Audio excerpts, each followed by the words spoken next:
aujourd'hui, dans ma conférence, vous allez en voir de ça. Vous allez voir des opportunités que certaines contraintes peuvent nous amener. Moi, ça aussi, j'aime ça, parler de ça. Fait que j'ai là, je vais vous parler de protection de pollinisateurs, mais j'ai aussi j'ai aussi comme spécialité de travailler avec les bandes riveraines. Encore là, il y a des liens à faire parce que, là, je vais vous parler du champ, mais on a aussi, tu sais, le champ, il se termine par une bande riveraine. Fait qu'on y va. Fait que je vais vous parler de... Est-ce qu'il y en a qui sont des producteurs de maïs grain ici? Ah, OK, heureusement, il y en a quelques-uns. C'est bon. C'est certain que je vais vous parler d'un... quand on parle de traitement de semences, c'est un traitement de semences qu'on met dans le maïs grain, les néonicotinoïdes. Fait qu'il y a un dossier, tu sais, ça va parler un petit peu de ça, mais on pourrait en général parler de pesticides aussi par rapport aux pollinisateurs. Fait que pourquoi avoir un beau semis de maïs? Quels sont nos ennemis au semis? Quand utiliser les traitements de semences? On va essayer d'y voir clair. Quel accompagnement vous pourriez avoir de votre conseiller pour pouvoir voir clair dans cette question-là? La protection des pollinisateurs, est-ce que c'est mon affaire à moi aussi? Si je suis en maïs, c'est mon affaire? Puis, je vais vous donner un exemple d'une réduction de néonicotinoïdes qui a eu lieu à l'échelle d'un bassin versant. Vous savez que les bassins versants, on en parle souvent pour réduire l'érosion, la qualité de l'eau, mais nous, on a un projet, puis ça implique même du raclume, où on a travaillé sur la réduction des pesticides. Fait que dans le maïs grain, pourquoi bien semer? Bien, ça coûte cher, semer du maïs. Tu sais, les poches de semences, là, moi, je me souviens qu'on en avait à 170$, là, mais maintenant, il y en a jusqu'à 350$ la poche. Les taux de semis, ça a déjà été 29 000 à l'acre, qu'on est rendu à 34, 35, 36 000 plants à l'acre. Donc, c'est une opération quand même qui coûte cher. Ça va me coûter le même prix si je le fais bien ou si je le fais mal. Fait que, tu sais, on est aussi bien peut-être de se forcer. Fait que autant les semences, les engrais, le temps que ça va me prendre, l'herbicide, ça va me coûter le même prix. C'est une opération culturelle, je trouve, au niveau de santé des sols, là, au niveau de compaction des sols, au niveau même d'érosion. Je trouve que c'est une pratique sur une ferme qui met beaucoup de pression sur un sol. On veut semer le maïs tôt. Fait que ça nous oblige à aller dans des conditions, des fois, qui ne sont pas idéales. Donc, tant qu'à faire cette pression-là, encore là, je veux peut-être essayer que j'aille le moins de traces possible, que j'aille fait ce coup-là, pas pour rien. Moi, j'ai appris dernièrement que, par un chercheur, là, c'est M. Tremblay de l'IRDA, qui a fait des essais sur les unités thermiques. Juste vous dire, là, il a vu que, tu sais, il n'y a pas tant de différence que ça de rendement entre un 27 000 ou un 2700, 2900 unités thermiques. Là. En tout cas, c'est une question à se reposer. Puis, bien, c'est le même constat. Tout ce que je vous dis là, c'est le même constat pour n'importe quelle plante, là, mais encore plus justifié pour le maïs. Je vous explique un petit cours 101 sur le maïs grain.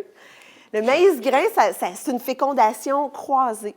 Fait que quand c'est le temps de faire mon semis, c'est important de bien le faire pour que chaque plant ait une chance égale d'être pollinisé. Fait que ça va demander, puis les recherches le disent, là, un écartement égal. Je veux que ça soit...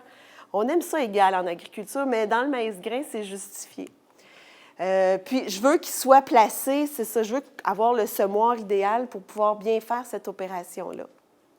Quand on se tape les bretelles, puis on veut faire un semis parfait, là, ça veut dire que, exemple, si je voulais semer 32 000 plants à l'acre, bien, chaque plant doit avoir, mettons, 8 pouces de différence un et l'autre.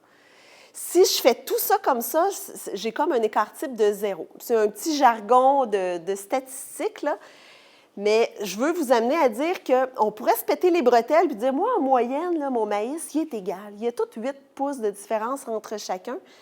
Mais ici, vous voyez, ça, c'est les espacements de plants le pouce entre les plants. Puis je peux avoir toutes sortes d'espacements, des décollés, des trous vides, puis je peux avoir une belle moyenne là-dedans. Dans la vie, une moyenne, ça peut cacher des graves erreurs. Puis des graves erreurs, c'est que moi, dans mes clients, puis la recherche dit la même chose, c'est que j'ai à peu près 60% seulement des plants qui sont placés au bon endroit dans le champ. Ça veut dire qu'il y a moyen d'aller travailler à faire mieux. J'appelle ça agrandir par en dedans. Ça va me coûter le même prix, mais si je peux aller mettre au moins mon maïs au bon endroit, je n'aurais pas mis un grain de maïs avec un insecticide dessus dans le sol pour rien. Puis, la littérature dit qu'à chaque fois que je m'améliore, en plus, je vais avoir plus de rendement. Fait qu'à chaque fois que mon maïs est plus égal de 1 pouce, bien, je vais augmenter mon rendement de 160 kilo/hectare. Donc, c'est intéressant. La perfection, est-ce que ça existe? Non. Non, non, non. Parce que tous nos plants ne vont pas germer. Je tolère d'avoir un écart type de 2 pouces. Je vous disais tout à l'heure que s'ils étaient tous égaux, j'aurais 0. Mais moi, je tolère que ça soit plus ou moins 2 pouces. Fait que si je voulais semer à 8 pouces, bien, je peux en avoir à 6, puis je peux en avoir à 10. Puis, je veux que 80 de mes plants soient comme ça. Tout à l'heure, je vous disais qu'en moyenne, dans mon club, on a 60 de nos plants. Bien, il y a moyen de se lever. Puis, je veux qu'il y ait une levée uniforme. Qu'est-ce qui arrive quand mes plants, ils ne lèvent pas tout? Il peut y avoir toutes sortes de problématiques d'émergence. Ça peut être, oui, en effet, ça peut être les insectes. Il y a des insectes qui vont manger le grain avant qu'il lève. Il y en a qui vont le manger un coup qu'ils ont levé. Mais on parle ici d'insectes ravageurs du sol. Il y en a d'autres qui vont nous arriver après par des vents. Ceux-là, j'ai plus ou moins de contrôle dessus. Mais moi, au moins, je peux aller travailler sur le traitement de semences, voir s'il il existe toutes sortes d'outils là, auxquels vos conseillers ont droit. Pourquoi qu'on fait une si grosse tempête autour d'un insecticide? Là, il y a beaucoup de producteurs maraîchers ici, de vergers, tout ça. Vous êtes habitués de travailler, vous autres, avec des insecticides, des fongicides. Nous, en grande culture, là, c'est relativement nouveau. On n'en met pas de beaucoup, en tout cas fongicides un peu plus, mais d'insecticides à grand champ, c'est relativement nouveau. On les met sur les semences. Mais c'est un insecticide. La semence, on travaille ça avec les mains. Vous n'avez pas les mains plus loin que les bras, la longueur des bras. Ça, ici, c'est les différents traitements, les néonicotinoïdes qu'on a. Ils leur ont donné des indices de risque sur l'environnement puis sur la santé. C'est un chiffre qui a un paramètre qui tient compte de la toxicité sur les abeilles, sur l'environnement, c'est-tu un produit qui est en poussière ou qui est en liquide. Ça tient compte de tout plein de paramètres comme ça. Ça peut varier avec la dose d'un produit aussi qu'on met. Le problème avec les néonicotinoïdes, c'est qu'ils étaient considérés toxiques pour les abeilles, les pollinisateurs. C'est certain qu'on les mettait, sont collés sur la semence, on met la semence dans le sol, fait que ça pouvait peut-être minimiser, mais les études ont montré que cet insecticide-là, bien, il se retrouvait dans les petites flaques d'eau sur le champ, il se retrouvait parfois dans les cours d'eau. Nos semoirs pneumatiques, lorsqu'ils sèment, ils font des poussières, c'est que cette poussière-là se retrouvait aussi dans l'environnement. Donc, l'industrie a voulu pallier ça. Ils ont sorti des nouveaux produits insecticides à mettre sur les semences. Donc, vous allez voir, ils ne sont pas dans la catégorie des néonicotinoïdes. Ils s'appellent, Lumivia puis Fortenza. Si on regarde leur niveau de toxicité sur les abeilles, en effet, beaucoup moins toxique que les autres, mais extrêmement toxique pour les organismes aquatiques. Puis, je porterai votre attention aussi sur leur comportement dans l'environnement. Persistance, ça veut dire qu'ils vont demeurer longtemps, mais mobilité, ça veut dire qu'ils vont être capables de se lessiver. Donc, moi, ce que ça me dit, c'est que oui, c'est un produit qui est beaucoup moins... son indice de risque, en effet, c'est vrai, là, qui est beaucoup moins, mais il risque de se retrouver beaucoup plus dans l'environnement. Dans l'environnement, ça égale les cours d'eau. C'est ce qui me préoccupe particulièrement. Il y a le ministère de l'Environnement qui a fait c'est assez récent qu'ils ont commencé à analyser ce pesticide-là dans l'eau. Vous savez que pour analyser des pesticides dans l'eau, il faut faire une requête. Il ne nous apparaît pas tous les types de pesticides. Fait que c'est relativement récent qu'ils ont commencé à le demander dans leurs analyses. Mais ce qu'ils ont remarqué, c'est qu'il est dans leur réseau de rivières qu'ils appellent. Il y a 23 rivières, je pense, qui sont analysées. Il est présent dans presque 100 des rivières. Puis là, on parle des néonicotinoïdes. Les nouveaux seraient peut-être plus lessivables encore, encore plus toxiques sur la... Fait que je ne sais pas qu'est-ce qui va arriver avec les nouveaux. Moi, je porterai votre attention, c'est que les semis de maïs se font au mois de mai, fin avril, début mai. Tu sais, tout le mois de mai, il y a des... Puis ça, ici, c'est les dépassements des critères de qualité de l'eau qui ont été fixés à ce chiffre-là. Ça, c'est les dépassements. Puis on voit là que juin, juillet, août, j'ai encore beaucoup de présence de ces produits-là dans les rivières, par des épisodes peut-être de floche d'eau, de, tu sais, toutes les raisons qu'on pourrait penser. Je sais aussi que dans la littérature, dans les observations, ça commence à entrer dans la chaîne alimentaire. Tu sais, vous parlez d'hirondelles tout à l'heure, ils ont remarqué la présence d'insecticides là, dans la nourriture qui est ramenée au nid. Qu'est-ce que je fais? Cet insecticide-là, quand les gens me disent est-ce qu'on le met pour rien? Bien, là, c'est ça la question. Tu sais, moi, je suis agronome, j'ai un coffre à outils. Moi, je veux que mon coffre à outils soit que j'aie le plus d'outils possible pour bien travailler. Fait que quand j'entends parler, est-ce qu'on devrait les bannir, les interdire? Moi, je pense pas que c'est le cas. Mais est-ce que je peux l'utiliser juste quand j'en ai de besoin? Puis est-ce que je suis capable de dire au grand public aussi que vous l'utilisez juste quand vous en avez de besoin? Fait qu'il y a moyen, c'est des insectes qui se dépistent. Heureusement, ça se dépiste assez facilement. Il faut juste aller voir dans le sol. Il y a 2 périodes de l'année où on peut aller le faire. On peut aller le faire au printemps, on peut aller le faire à l'automne. C'est relativement stable comme population aussi. Ça fait que le dépistage que j'aurais fait va être bon pour l'année d'après. Donc, c'est des insectes qui vont aimer beaucoup ce qui se décompose du sol, c'est la matière organique en décomposition. Fait que le piège qu'on fait, c'est de la farine, du gruau, c'est des grains en fermentation qu'on installe dans le sol. Puis on peut aller voir, dépister si j'en ai. On peut aussi aller évaluer si j'ai eu des dommages dans mon maïs. Est-ce que j'ai déjà eu des grains qui ont été mangés, tout ça? C'est qu'il y a moyen d'aller vérifier chez vous l'état de vos semis. On peut aller... ce qu'on se rend compte beaucoup, que quand on va pour aller vérifier s'il manque des plants, puis on fait une enquête chez vous, on vous demande combien vous avez semé de maïs. Souvent, votre réponse ne va pas coordonner avec ce que je vois dans le champ. Quand c'est à la baisse, je me dis, il y en a peut-être manqué. Mais quand c'est à la hausse, c'est embêtant. Ça fait que, des fois, vous pensez avoir semé, mettons, 34 000 plants, puis dans le champ, j'en retrouve 32, puis j'ai beau gratter, j'ai beau chercher, j'en trouve juste 32. Puis là, finalement, je me rends compte, ben non, c'est vrai, il m'en est resté dans l'entrepôt. J'ai eu des sacs qui me sont restés. Fait qu'il y a une enquête, c'est ça que j'appelle une enquête du taux de semis. Des fois, on va se fier qu'il manque des plants, là. Mais quand on est à la fin, à l'automne, puis on se dit, il manque des plants, j'ai pas mis d'insecticides dans mon maïs, c'est sûr que c'est des bébites qui les ont mangés. Bien, c'est à cette question-là que vos conseillers sont capables de répondre, puis d'aller vous faire un suivi de semis tôt en saison pour aller vraiment chercher le coupable. Puis en même temps, on peut essayer d'aller évaluer qu'est-ce qui s'est passé. Fait que, tu sais, ici, là, il y a un grain... J'ai la misère avec le pointeur. OK. Il y a un grain qui manque ici. Bien, à cette période-là, le maïs à 3-4 feuilles, là, le grain est encore là. Fait qu'on creuse, on le trouve, on regarde. Il n'a pas été mangé par un maïs. C'est juste le 5 % qui ne germe pas. On est capable de déterminer le pourquoi. Puis en fin de saison, bien, ici, il ne reste plus aucune trace, là. Fait qu'on est tous bien de le faire en début de saison. On peut aussi aller noter, voir si je vous ai parlé tout à l'heure, que le maïs, il faut qu'il soit semé égal, il faut aussi qu'il soit en pollinisation égale. Quand arrivent les croix, il faut que ça soit égal. C'est pas juste joli, là. C'est bon que ça soit égal.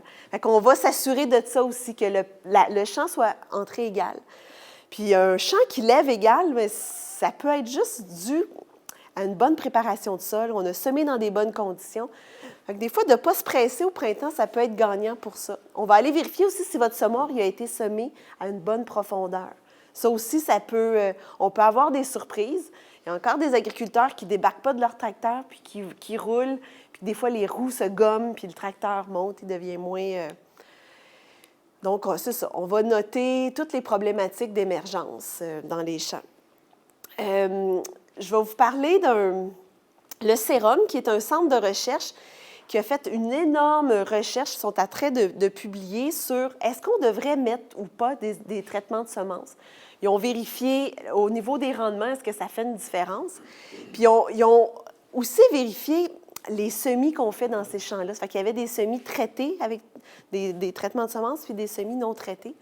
Puis ce qu'ils ont remarqué dans l'évaluation des semis, c'est qu'il y avait juste 9 % de tous leurs plants qui ont évalué, là, il y avait juste 9 % des plants qui avaient des dommages dans le champ, puis tout dommage confondu.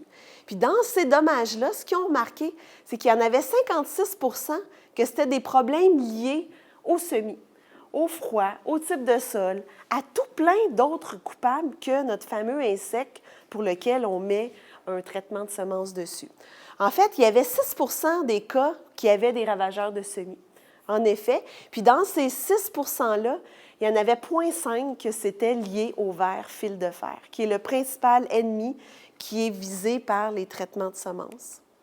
Voici notre principal ennemi, le ver fil de fer. En fait, le genre de dommage qu'il peut faire, c'est un trou comme ça dans le grain. Il pourrait, s'il s'attaque à un plant un petit peu plus avancé, faire un trou ici dans la base. Ça peut ressembler à un plant carence en phosphore, peut-être. Hein? Un plant mauve, là, on est tous allergiques à ça. Des plants mauves au printemps, c'est sûr, mon champ, il a manqué de phosphore.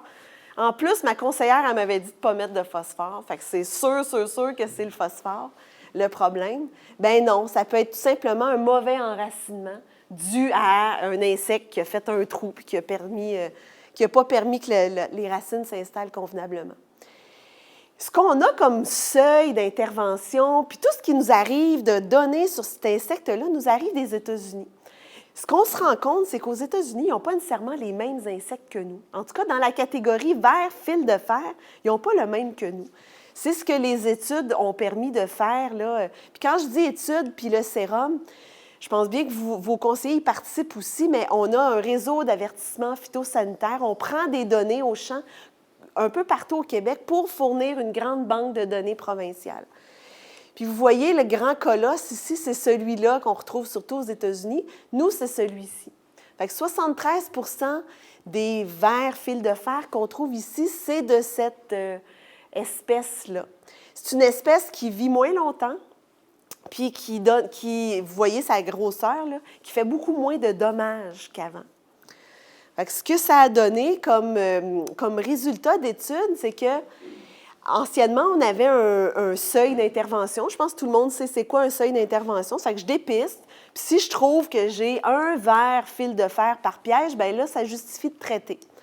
Mais là, ils ont revu ce seuil-là à la hausse dans la dernière année. Ça fait que maintenant, le seuil qui va être utilisé, on pouvait être de 3 à 7, mais on est allé au seuil le plus sévère. On aime mieux être le plus sévère possible là, pour être sûr de ne pas prendre de chance.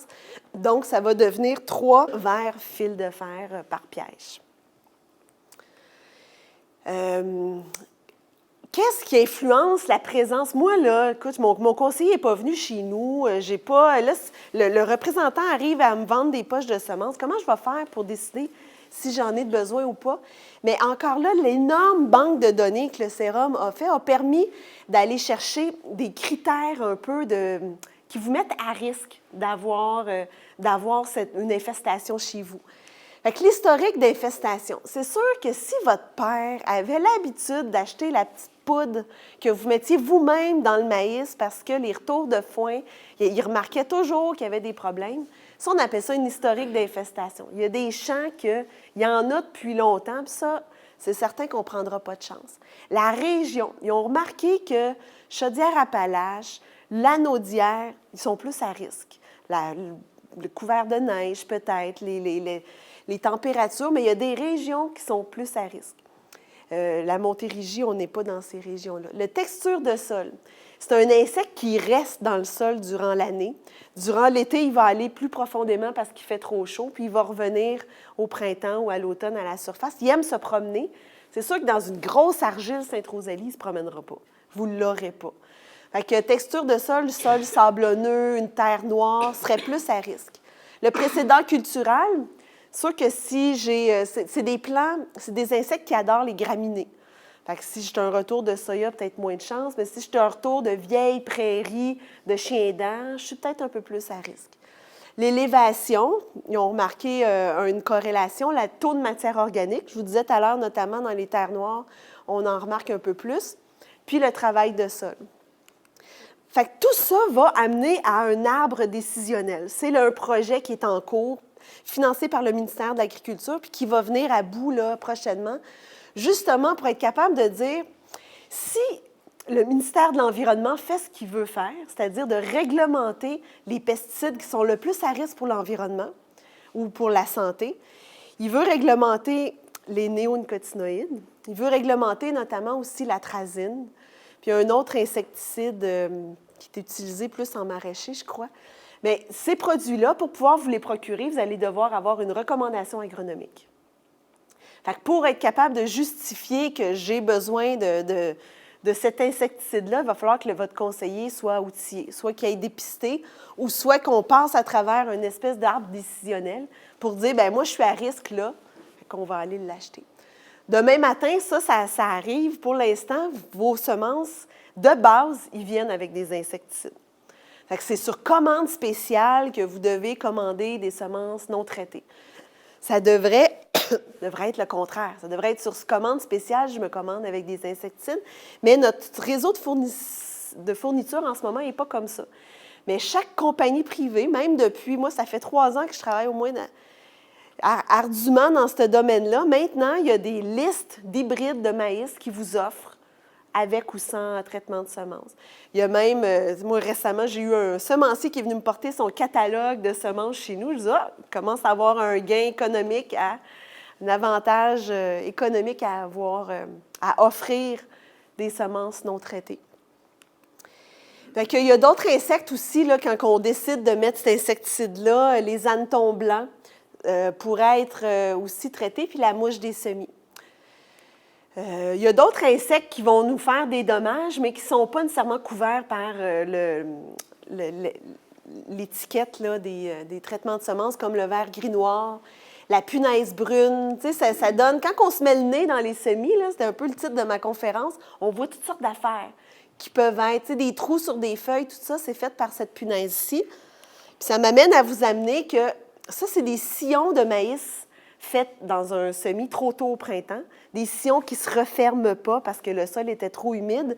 Mais ça, là, c'est un terrain de jeu pour ma punaise terne. Elle va aller, elle, s'attaquer ici à la base de mon plant, puis elle va faire une espèce de plant qui donne n'importe quoi, là, comme des drageons comme ça, des touffes. Moi, j'ai déjà vu un plant de maïs qui, l'épi est au bout à la place des croix. J'avais déjà vu ça dans un livre de coloriage pour enfants. Je me disais, hey, ils connaissent vraiment pas ça. Mais finalement, c'était probablement quelqu'un qui connaissait vraiment ça qui avait fait le livre. Des dommages racinaires, là, tu sais, quand on fait juste marcher puis qu'on ne creuse pas puis qu'on ne prend pas la peine d'aller voir ce qu'il y a, ça peut être la faute de n'importe quoi. Ça, là, tu sais, c'est la faute d'une carence en phosphore, c'est certain que je vais l'entendre, mais regardez, il n'y avait pas de racines sur ce plan-là. C'est sûr qu'un plan comme ça qui persévère durant la saison, bien, c'est un plan qui ne donnera pas grand-chose, qui va sécher, qui va être à risque pour plein de choses. Un semoir qui, tu sais, ici, j'ai un résidu de maïs, il me manque un plant. Est-ce que nos semoirs sont bien adéquats pour semer dans les conditions de sol que mon travail de sol va m'avoir laissé? Tu sais, on travaille de moins en moins les sols, puis c'est bien pour l'érosion, mais est-ce qu'on a le semoir qui est capable de suivre derrière puis de travailler avec des résidus de culture? Des problématiques de fonte des semis pourraient être diagnostiquées à cette période-là aussi. Ça, c'est des conditions de plants qu'on voit des fois. Un printemps, ça part en fou, ça germe, puis là, à un moment donné, il se met à faire froid, le plant, il devient comme tout mêlé, puis le plant se développe sous terre. Bien, si tu marches puis tu ne déterres pas, tu ne le vois pas. Puis là, bien, c'est un plant qui est là de moins, puis si tu n'as pas mis de traitement de semences, bien, tu dis que c'est à cause des bébites. Mais non, il y a vraiment, comme je vous montrais tout à l'heure, là, il y avait au moins 56 % des cas où c'était d'autres choses que... Puis, bien, dans d'autres choses, on parlait tout à l'heure de biodiversité, bien, ça peut être les oiseaux qui sont venus tout simplement les manger au printemps. Puis, c'est pas rare qu'on voit ça, les dindes sauvages, il y a toutes sortes de cas de disparition de graines qui peuvent apparaître. Ça, je passe assez rapidement parce que c'est un outil qu'on a développé pour vos conseillers agricoles, pour être capable de vous faire le portrait. Moi, là, mon semoir, est-ce qu'il sème bien? Fait que ça, c'est le genre de rapport qui peut sortir, là, où on voit, je vous disais que moi, je veux que mes plants soient tous ici, tous à 6 pouces un de l'autre, avec plus ou moins 2 pouces d'intervalle. Puis je rêve d'avoir 80 % de mes plants qui sont là-dedans. Bien, dans ce cas-ci, j'en avais 67 %. Puis après ça, je vous disais tout à l'heure de l'uniformité des semis. Bien, je vais aller voir chacun de vos unités de semoir. Vous aviez un semoir 6 rangs. Bien, on va aller voir l'unité 1, l'unité 2, l'unité 3. Puis des fois, c'est des ajustements que vous pouvez faire à ce temps-ci de l'année, là. C'est le temps, les semoirs, là, vous ne savez plus quoi faire. Là, il est tombé de la neige, vous êtes relax un peu. Mais il y en a qui étaient un peu sénères la semaine passée. Fait que ça vous fait de l'ouvrage, aller vérifier que vos pressions sur les unités. On va aller vérifier l'uniformité de la levée, c'est qu'on va aller compter le nombre de feuilles, puis on veut que toute la plante soit égale. On va vous faire un rapport de qu'est-ce qu'on a remarqué, là. Puis si vous avez pris la chance de ne... Bien, la chance. Si vous avez eu la recommandation de ne pas mettre d'insecticides dans votre maïs, puis qu'à la fin de l'année, ce n'est pas exactement comme vous aviez prévu, mais vous aurez un rapport entre les mains pour dire, écoute, aux assureurs, à n'importe qui, tu sais, les plants qui manquent, là, j'ai fait mes vérifications, c'est pas à cause que j'ai pas mis d'insecticides, c'est à cause qu'il y avait eu une mauvaise germination, mon sol était croûté, tu sais, il y a moyen de documenter ce qui se passe au printemps, parce que la mémoire, là, c'est long une saison. C'est long une saison. Fait que, un petit rappel des précautions à prendre pour un bon semis, prendre la semence adéquate. Si j'ai besoin d'en prendre, de la traiter parce que j'ai eu la recommandation d'en prendre, je l'en prends. Le format du grain aussi est propre à chaque semoir. Avoir un semoir bien entretenu, calibrer mon taux de semis, c'est quoi que j'ai voulu faire, puis c'est quoi que je veux m'apprêter à faire. La préparation du sol, qui va s'adapter au semoir nécessairement, l'ajustement de ma profondeur, puis la vitesse. À vouloir trop faire les choses vite, des fois, on rate notre coup. J'avais un agriculteur, un savant, il disait « Isabelle, là, tu me demandes d'être bon à semer du maïs. Traire des vaches, là, je fais ça 2 fois par jour. Ça fait 30 ans que je fais ça, mais semer du maïs, là, je le fais 1 fois par année pendant 2 semaines.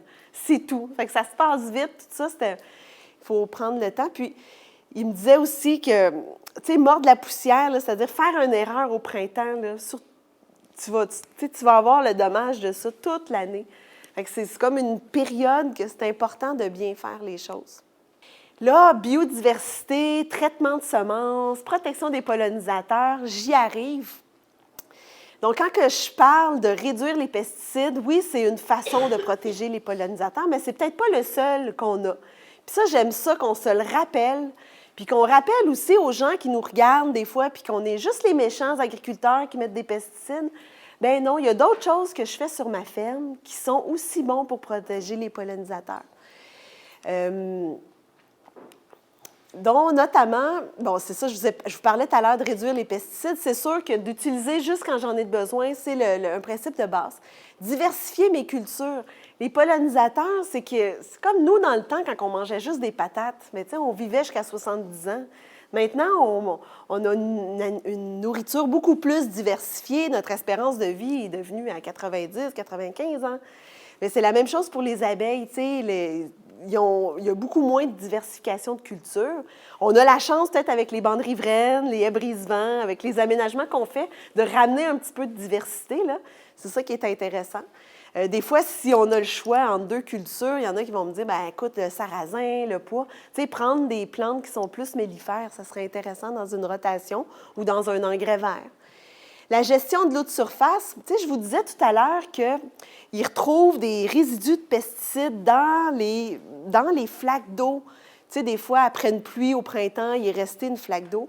Mais quand je fais ma gestion de surface de ça, que je fais du nivellement avec mon conseiller de club, que je m'assure que j'ai toute l'eau de drainage de surface s'évacue, bien, je mets moins à risque mes pollinisateurs d'aller s'abreuver dans un trou dans le champ qui aurait des pesticides dessus. C'est pour ça que je voulais parler de la gestion de l'eau de surface. Quand on fait du semi-direct, moi, j'ai appris en travaillant avec une biologiste que les pollinisateurs, ce n'est pas juste les abeilles domestiques, là, c'est aussi les pollinisateurs indigènes, qui sont plus des individus, moins que des colonies. Bien, ils vont aimer aller nicher dans le sol.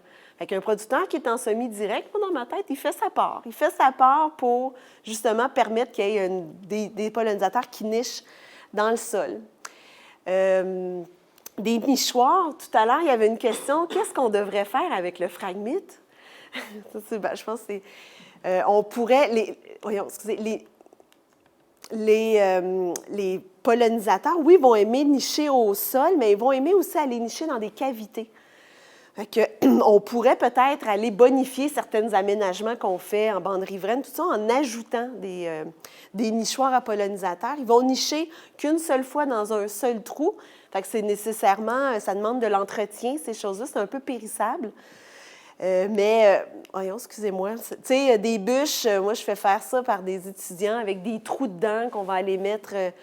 Ça peut être, ici, c'est des petits ballots qu'on se fait de phragmites. Des petits bouts de phragmites qu'on aurait coupés ensemble, on va attacher, mais ça devient des petites cavités intéressantes à visiter par les pollinisateurs indigènes. Nécessairement, les bandes riveraines, on met des plantes à fleurs, des prés fleuris, c'est toutes des belles occasions. Ça peut être des mélanges assez sophistiqués, mais du bon vieux trèfle ici, comme vous voyez à droite, peuvent faire la job aussi. Là, je vais vous amener sur une question des pesticides. Tout à l'heure, on parlait de distance, tout ça au niveau réglementaire. Moi, je me pose aussi une question. Vous n'avez pas le droit de mettre de pesticides à certaines distances de puits, d'air protégés, comme des bâtiments, tout ça. Mais dans la réglementation, au niveau des néonicotinoïdes, la semence que vous mettez dans le champ, elle n'est pas considérée comme un insecticide. Dans le bilan des ventes du ministère de l'Environnement, le bilan des ventes de semences n'est pas considéré dedans. Vous allez voir s'ils vont commencer, ça leur a été recommandé de le compiler. C'est sûr qu'on va voir un bilan des ventes qui vont monter, mais il faut s'assurer, il faut considérer que les traitements de semences, ils ne l'étaient pas avant. Mais considérant que maintenant, ma semence va être considérée comme un pesticide, quelles vont être les distances à respecter d'un puits, d'un voisin, d'une maison? En tout cas, je pense qu'on va embarquer dans quelque chose d'assez intéressant, un assez bon casse-tête. Je m'amène à, je ne sais pas comment on est dans le temps, là, mais gênez-vous pas de m'arrêter ou de... Mais je veux vous parler d'une expérience que j'ai vécue à Granby dans un projet d'un bassin versant. Ça, c'est le bassin versant Ruisseau Brandy. Granby, le Mont-Saint-Paul est ici. Ça, c'est la 112. J'ai le chemin Coway. Duraclub travaille aussi sur ce bassin-là avec des producteurs en verger notamment. Puis j'ai la ville ici qui est juste à proximité. C'est un projet qu'on fait avec Nature Action Québec. C'est sur l'amélioration de la biodiversité. Donc, le principe, c'est qu'un agronome, une biologiste,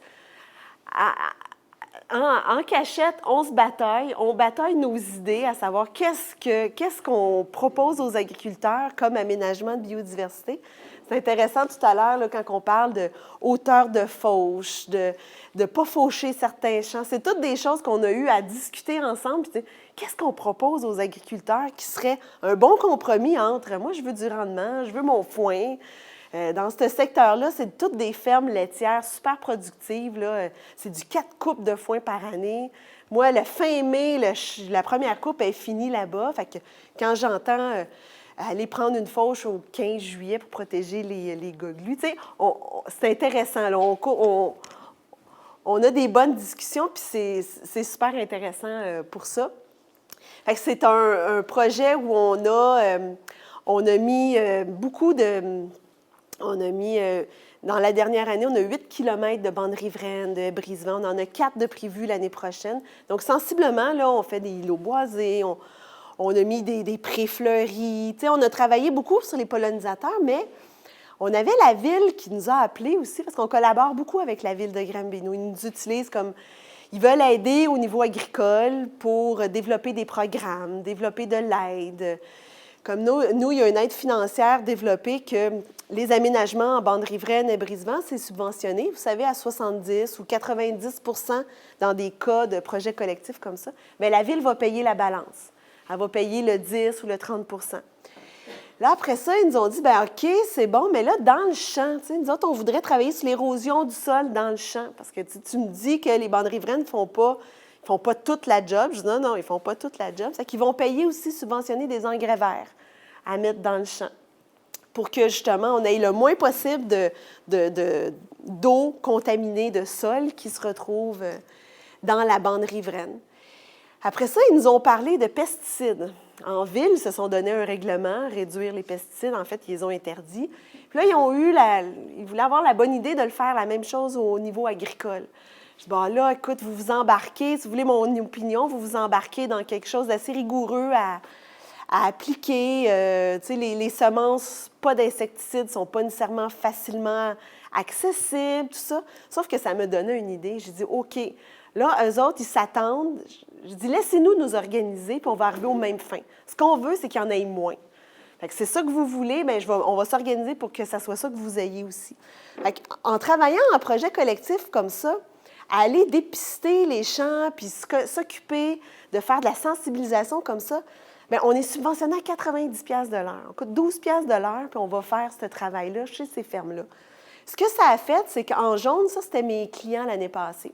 Maintenant, dans le projet, cette année, il y a 31 agriculteurs. Là. Tout le monde est embarqué, mais l'année passée, chez ces clients-là, il y avait 14% de leurs champs de grande culture là, qui avaient des traitements de semences, qui n'avaient pas de traitement de semences. Mais en un an, en faisant de la sensibilisation, tout ça, on est passé à 36%. Fait que c'est pas long que, par bassin versant, bien, on regarde, ah ouais, tu sais, lui, son maïs, il avait de l'allure. Ah oui, il n'était pas traité. Ah, OK. Fait qu'il y a comme un effet de mobilisation qui se passe. Puis, bien, si je rajoute dans ce territoire-là, parce que ce n'est pas tous les champs là, qui ont des insecticides, j'ai du foin, bien, moi, j'aime ça parler aussi en termes de superficie. Fait que j'ai 72% de mes superficies, parce que là, j'inclus le foin, les céréales, bien, qu'il n'y a pas de traitement de semences.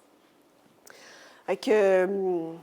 c'est intéressant de travailler sous cet aspect-là, peut-être Puis pour répondre des fois au grand public qui vous mettent le tort sur bien des choses, bien, ça donne des données intéressantes à présenter, autant à des municipalités qu'à d'autres agriculteurs aussi qui sont en périphérie de ça, puis qui se posent bien la question, est-ce qu'ils vont se mettre à risque à plus avoir de revenus parce qu'ils ne mettent pas de traitement de semences?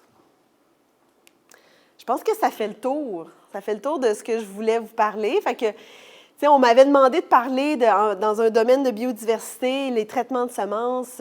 Est-ce que je dois en mettre ou pas? Est-ce que les nouveaux sont mieux que les autres? Mais je ne pouvais pas aussi m'empêcher de vous parler d'un bon semis. Parce que, dans le fond, cet insecticide-là, pourquoi vous le mettez? Bien, c'est pour pouvoir avoir du maïs qui pousse. Fait qu'il y a peut-être d'autres façons que vous pouvez faire aussi pour améliorer votre sort. Il faut le voir dans la lutte intégrée, c'est ça, là, c'est d'avoir tout plein d'outils.